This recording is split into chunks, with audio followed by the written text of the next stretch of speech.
Assalamualaikum warahmatullahi wabarakatuh.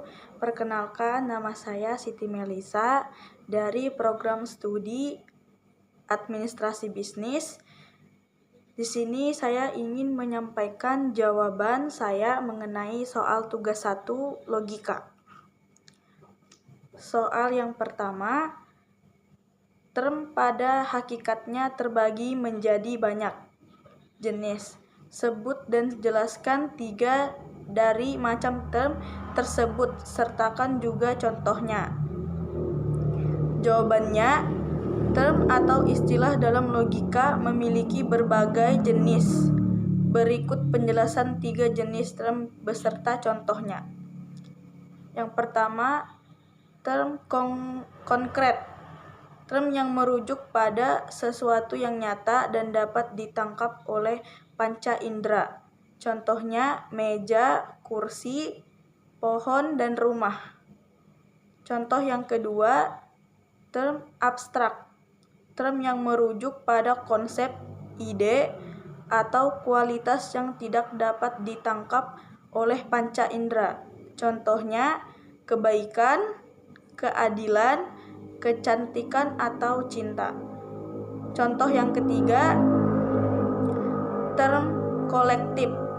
Term yang merujuk pada sekumpulan individu atau objek yang dianggap sebagai satu kesatuan. Contohnya tim sepak bola, keluarga, masyarakat, dan hutan.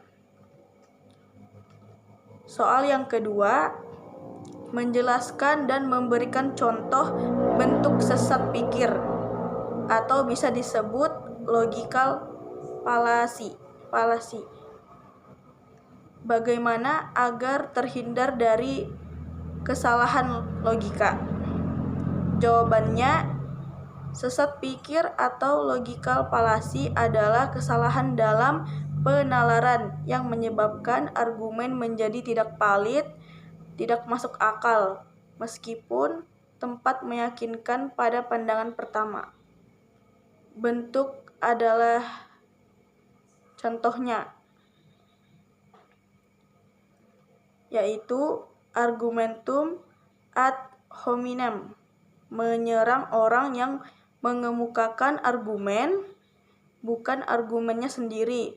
Contohnya seperti pendapatmu tentang perubahan iklim tidak valid karena kamu seorang perokok. Istilahnya seragam pada pribadi, bukan pada argumen ilmiah tentang perubahan iklim.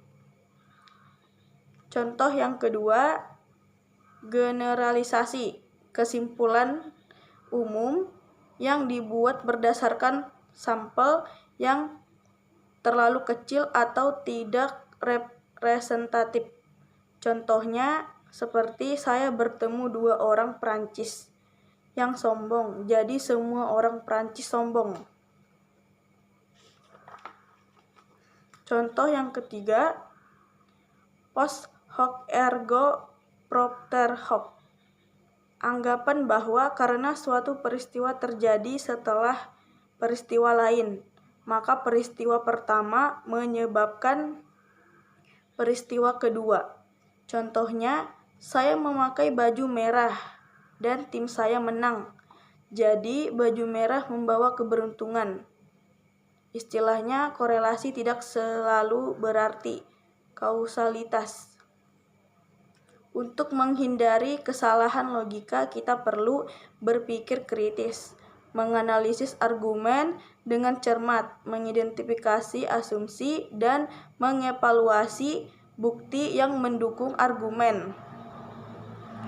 Mempelajari logika formal, memahami aturan penalaran yang valid. Menghindari bias, sadar akan bias kognitif, dan berusaha untuk bersikap objektif.